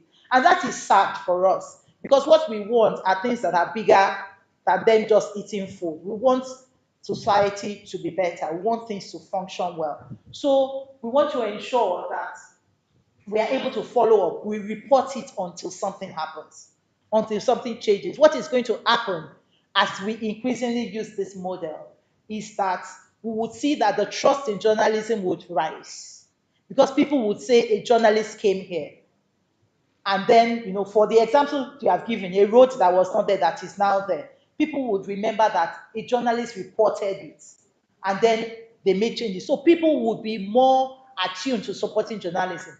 And the future, in the conversations around funding models, the future is that we must find support locally so that the people start giving money to journalism is important to us because they would give money to it when they know that it changes their lives, that their schools are better, their hospitals are better because journalists are around. The next one. So we ask you to please stay connected and keep the work going. Thank you all for all the commitments that you've made. Use your platforms to sustain accountability reports. Let us continue to support one another. The platforms that we have not closed them and we will not close them. But let us be active. Let us actively ask. If you have something that you need a contact, you need support, go ahead and ask. Let us continue to drive this necessary change. So I want to thank you very much for being here. Of course, this is only part one of today's program. I want to thank you very much for being here. We're looking forward very eagerly to the future of the collaborative media project. We trust that you all in this room will sustain it. I also need to quickly mention that part of this project was that we trained directly students of journalism to also do investigative reports. And some of those reports were really great. And it is important that we keep, training students of journalism not to do, news as usual. Tinubu said, and then the minister retreated and they concluded kind of stories. They have their place, but we must be curious and we must ask questions. And we must make, local work. My final statement will be on the rush model, report until something happens. The major theory, two major things about the project is that it deals with two communities, the communities of interest, call it education, call it oil and gas, call it health, And then the communities of geography, Lagos, Abuja, Ikeja, wherever the geography. And Rush is saying that when these communities intersect, we will have the best impact in journalism. So that means that if you are focusing your journalism in Borno and in a community in Borno, and around that community in Borno, you are dealing with school, and you get all the stakeholders that are also interested in schools to be part of that, you're likely to quickly get more impact on the story that you're doing. And we must ensure that we together that we sustain that. We must also look at our campuses and be a part of that. Everybody here can do something to make the change that we want. I was talking about the future of funding, that we have to look inwards. Between 2004 and now, funding has dropped more than 75%. International grants have dropped more than 75%. And the projection is that it will drop further. But we have very wealthy people in Nigeria, and we should be able to come together to begin to fund what matters to Nigeria, by Nigeria, for Nigerians. We can drive that, and in all your local areas, you can drive that without affecting the ethics of your journalism. Without affecting the ethics of journalism. Yes, it is possible because the funds that we get from outside, they are also from the government of those countries. That's why personally, I'm not in the don't take money from government campaign, because government money is taxpayers' money. It's not the individual in power's money. So it is the people's money used to fund journalism. That is important to do. But of course, there are ethical issues to consider in who is releasing the funds per time and how is it being released. So we're looking forward very eagerly. I want to take this time to specially thank Professor Abigail Ogwezi Indisika, who you heard earlier. She was a technical advisor on this project and she worked hard. She worked hard in support. I know many people have mentioned my name. She worked hard. The WSIJ team, past and present, they worked extremely hard to ensure, that the CMEDIA project was successful. I'll mention in particular Samson Ademola, Isian, who are not here right now. They worked very hard. Yakubu Afuye, Hope Akpan, they worked extremely hard. They had sleepless nights over this project. I didn't do it alone. I couldn't have. It wasn't possible to have done that alone. And again, the MacArthur Foundation, they did not just give us money, they gave us backing. The kind of backing that that you hardly get from a funder. You are able to call them to say, we have this challenge, can we talk through it? And they are available to speak through it. They have a delegation from their international office in the country, and they were wrapping all of that up. And that's why they were not able to come in. Again, thank you very much. We're looking forward to the future of local and collaborative journalism in Nigeria. Ladies and gentlemen, let's make the applause louder once again for her. That was indeed very, very reassuring. The CMEDIA project has not ended. It will continue, but in other dimensions. Once again, ladies and gentlemen, let's appreciate her with another round of applause. Thank you, the Executive Director of WSCIG. While she was wrapping up her comments, she did mention the fact that students are being trained intentionally to take up investigative journalism. And I do understand that we have students from the Nigerian Institute of Journalism here and Yabatech. Can we appreciate them with a round of applause? Intentionally, I allowed you to present this. It was very, very important for us before we're going to take reaction. So I understand that they were supposed to have one representative each from the school, so they could make 1-2 minutes comment from the Yabatech, from Nigeria Institute of Journalism, very briefly, and then if we have any reaction from the presentations that were made before we go for refreshment and close very fast and go to the next event. So let's do that as quickly as possible. Yabatech, if you have one representative, and then Institute of Journalism, if you have one representative, and then questions. Do we have questions from the presentations that were made, directed at any partner? Do we have? Who has? How many? If you have, raise your hand, let me know. Okay, one question. Any other? Yabatek, you have one. NIJ has one. Yabatek, do we have? We're going to make this as snappy as possible. Yabatek, you have okay, one, and then NIJ one. Before we take them, I'd like to again appeal that the feedback form, I have just been notified that some people have not filled. We have counted the feedback we have at the back end, vis-a-vis the number of people present. It's not commensurate. So let's try again one more time. Everybody in the hall. CMEDIA partners, if it's dropped in the WhatsApp group, it's just to click the link. And then the rest, the screen here has the QR code, and then the back of the program has the QR code. Please, let's do that again. It's very, very important we have that feedback from you. Thank you very much. So let's quickly have those questions. Yabatek, NIJ, can we have people? Quickly as possible. Step forward. Both of you come at the same time so that we can just quickly take them. You make them as brief as you can, and if your question has been asked, don't bother repeating it. Okay, ladies first, yes. Hey, hi everyone. Good morning. So first and foremost, it was a very profound presentation from the media partners, but and it was quite enlightening. I mean, seeing the work that was put in, it was actually a very thorough one. Well researched and also investigated. And looking at the fact that we are still upcoming, I mean, most of us have finished our national diploma and will be sent out to the field pretty soon. So but I think this particular question should be directed to, I'm not sure what media organization he's from, but he mentioned the fact that 4,000 artifacts have been taken away or stolen, and I just thought about it. Okay, all right. So the 4,000 artifacts you made mention of, that were looted. So I just want to ask, have measures been put in place, be it from the government or perhaps non-governmental organizations to ensure that this artifacts are brought back, because it's part of what makes us Nigerians, our artifacts. So I just want to ask if any measure has been put in place to ensure that they are brought back to Nigeria, perhaps recovered to be part of us, since it's originated from here. Thank you very much, beautiful lady, for your beautiful question.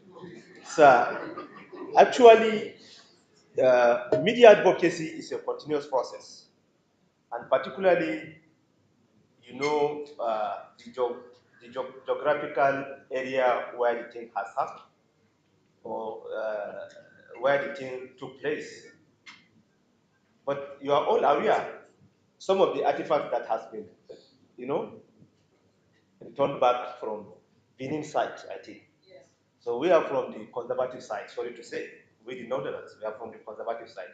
But that's why in the last 3 years, with the support and intervention of MacArthur Foundation and Wale Soyinka Center for Investigative Journalism, we sustained the advocacy. We sustained the media campaign. So we made, I think I made one article that led that monument to be international monument to take over by UNESCO. UNESCO is the one that is championing all cultural aspects, global.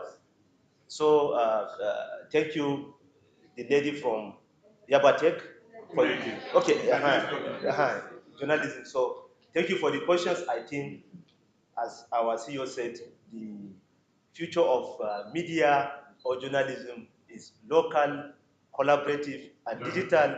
Let us take all the responsibility, all of us, to collaborate together and maintain the campaign and the advocacy. Thank you very much. Thank you very much. Now, before you ask questions, I understand that we have last week a Lagos State University representative. Do we have that? Is there a question about last week? Is there one? Please step up. Thank you. Now we are all represented. Thank you very much. Okay, so go ahead, sir. Good morning, everyone. Can we listen the noise, please? Thank you. One hand. Once again, good morning, everyone. My name is Bill Olabisi Michael. I'm from Yaba College of Technology, Mass Comm Department. I'm actually more particular about training, empowerment, and actually helping young journalists to go through the ranks and see if they can, embrace investigative journalism for themselves. I'm not really, I don't want to direct my question to any one of the partners. I want to direct it to the organizer of the program to please look into, I've had people coming on the podium to talk about training journalists, helping journalists and what have you. I've not really seen any specific basically, but there are schools basically around that are into journalism training who are really passionate about seeing their products, their trainees go through the rigor of investigative journalism. And I will appeal to the organizer of this program to please tap into that. We have students that are really available to be trained in the process, rigor, and what have you of investigative journalism that this program can be very well informed. That is my own take about this. Thank you. Thank you very much. I just like my husband to take that last comment. Thank you very much. Compartners? Compartners, any comment? Final comments? Questions? Okay. Would you please come up? I'm sure that's going to be the last one for this session.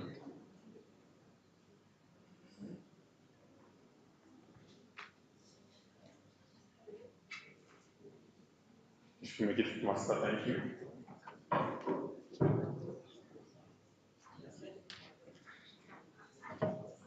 Good day, everyone. My name is Olayola Ibrahim. I'm representing Security Monitor News.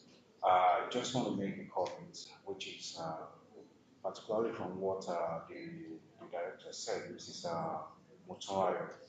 One of the major reasons why you see so many investigative journalists are lagging behind is on safety. So I want to ask this. What are the safety methods set aside to protect investigative journalists while carrying out their duties, which is very, very most important. Thank you. Okay, so I think I'll make the interestingly I wrote that down, but I didn't speak to it. So one of the project, one of the great things, let me go on. Okay, better. One of the major findings for this project was that local journalism is extremely dangerous. Local journalism, the journalists, we are having safety issues for journalists across board. The second part of today's event is, around, the safety, the civic space and the safety of journalists.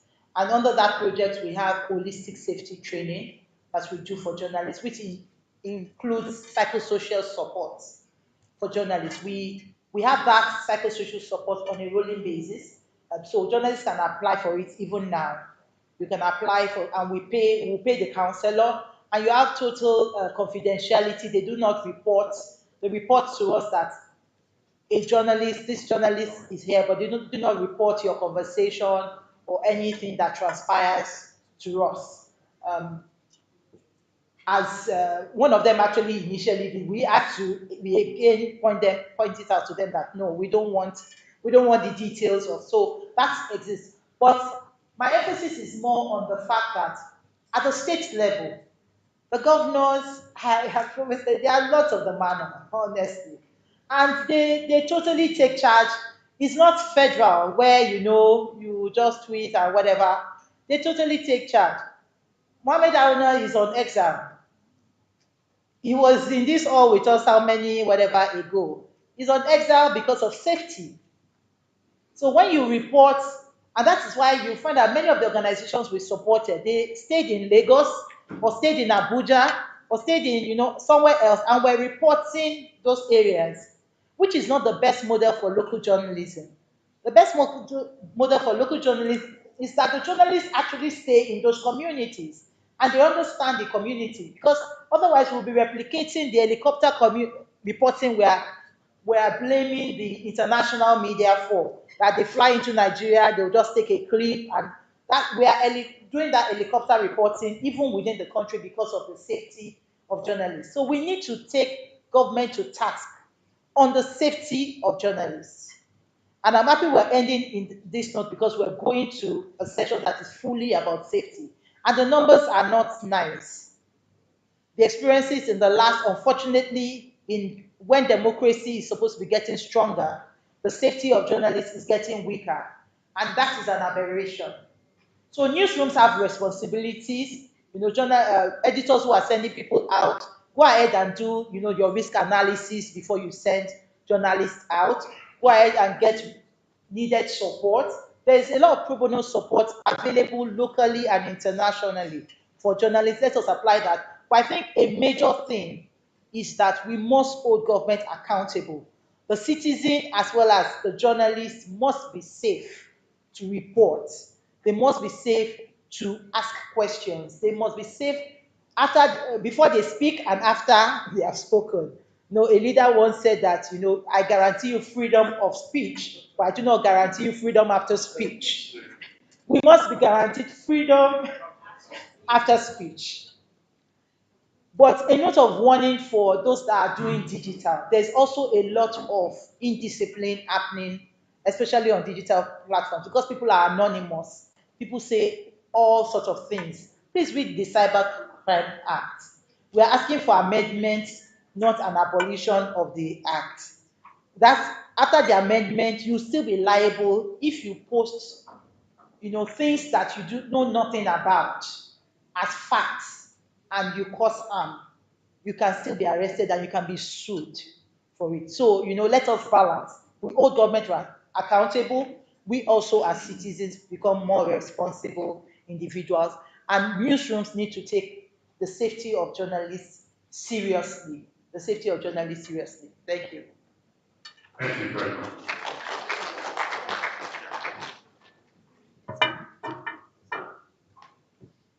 Once again, ladies and gentlemen, a round of applause for all of us.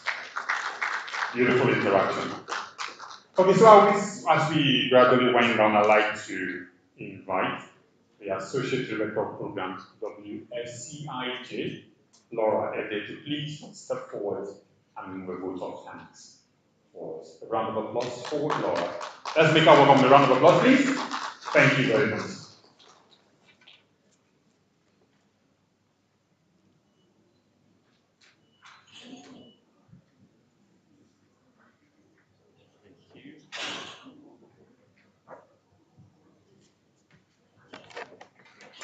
Okay. Good morning, everyone. How are we doing? Have we had a good day? I mean, we started pretty early, so I'm sure we had a good start to the day. And today we've had a very rich and inspiring conversation. On behalf of the Wale Soyinka Center for Investigative Journalism, I want to extend our heartfelt appreciation to every one of you, every single person here, for being part of this remarkable gathering. The collaborative media engagement for development, inclusivity, and accountability, which we all call CMEDIA, has been a very bold experiment in reimagining what journalism can look like when collaboration replaces competition, when accountability is pursued not just by individuals, but by networks united around truth and public interest.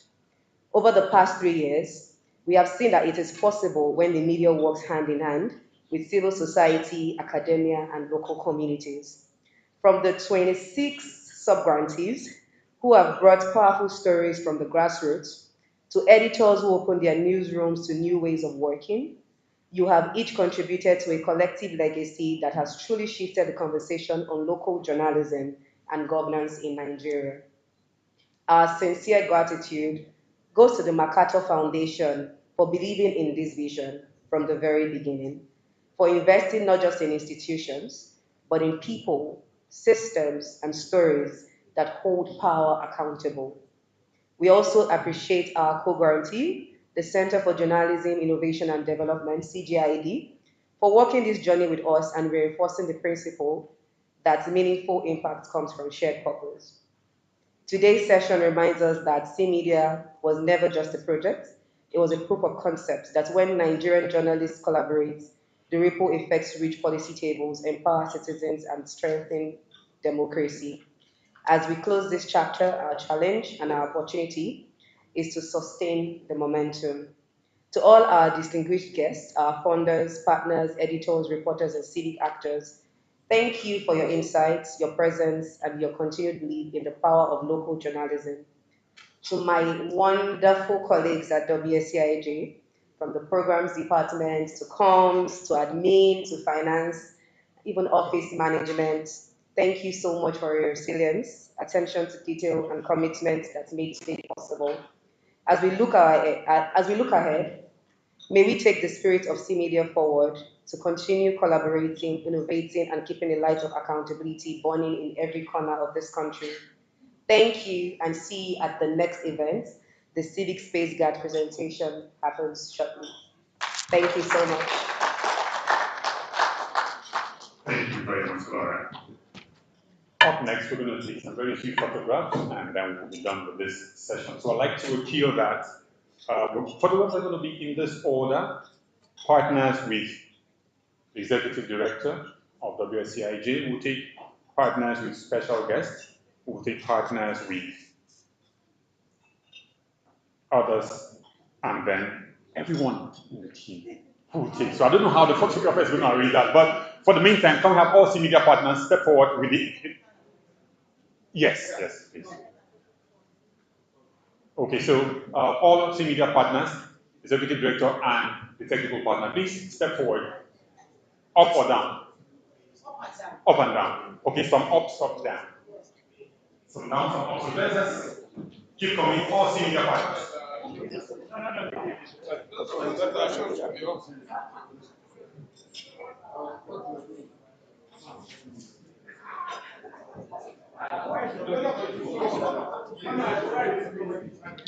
Do we have to shift this away? Should I help you? Yes, please. How do we? I hope we can hold it. Yep. Okay, this is fine. Thank you.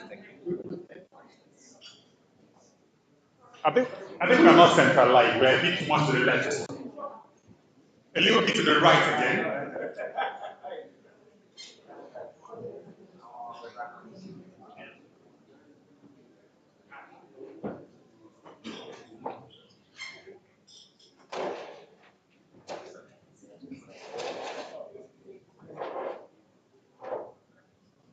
Just a minute. Let me get the. Okay. I want to get it closer.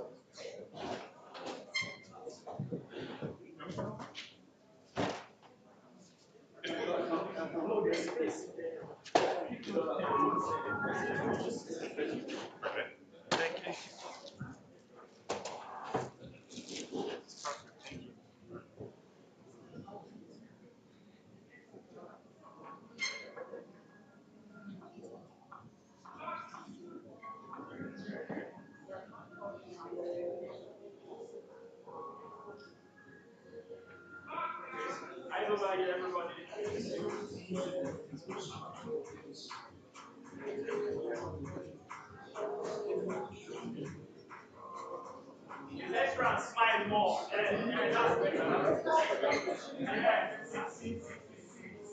Okay.